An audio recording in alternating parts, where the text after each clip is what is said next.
40 vuotta on rakentamisen tuottavuus vetänyt vaakaviivaa, se on meillä kaikilla tiedossa. Ihan tutkimustieto on sekin, että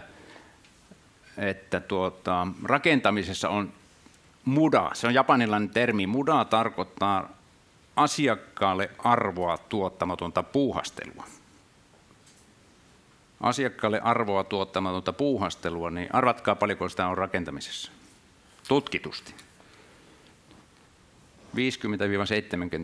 50–70% käytetystä työajasta. Se tarkoittaa epäselviä suunnitelmia, vääriä hankintoja, liian paljon ostettua, liian vähän ostettua, työvirheitä, niiden korjaamista, epäselvyyksiä suunnitelmissa, yms. Niitä on pitkä lista.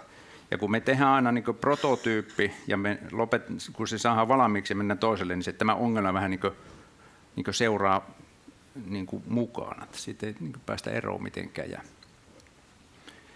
niin kuin mä sanoin, että me tehdään niin kuin nollasarjaa, prototyyppiteollisuutta, keksitään polkupyörä aina uudelleen ja tuottavuus polkee siksi koko toimialalla paikallaan. Me haluamme uudistaa tämän, muuttaa tämän kehityksen, lähteä parantamaan sitä sillä tavalla, että me kykenemme tämän talousohjatun toimintamallin avulla nostamaan tämä tuottavuus paremmaksi, vähentämään sitä mudaa ja sen avulla olemaan kilpailukykyisiä markkinoilla. Se on se koko meidän bisneksen luu. Kustannustietoinen suunnitteluosaaminen on ylivoimaisesti ehkä tärkein. Jos sitä ei ole, niin kaikki muu voidaan sitten niin kuin unohtaa. Eli ikinä kun kuvat tulee, niin ei kannata kuvitella, että se olisi jotenkin niin kuin saavutus, kun pitää miettiä, että mitä siellä kuvissa on. Ja kukaan muu voisi tietää paremmin kuin rakentaja ne kustannukset.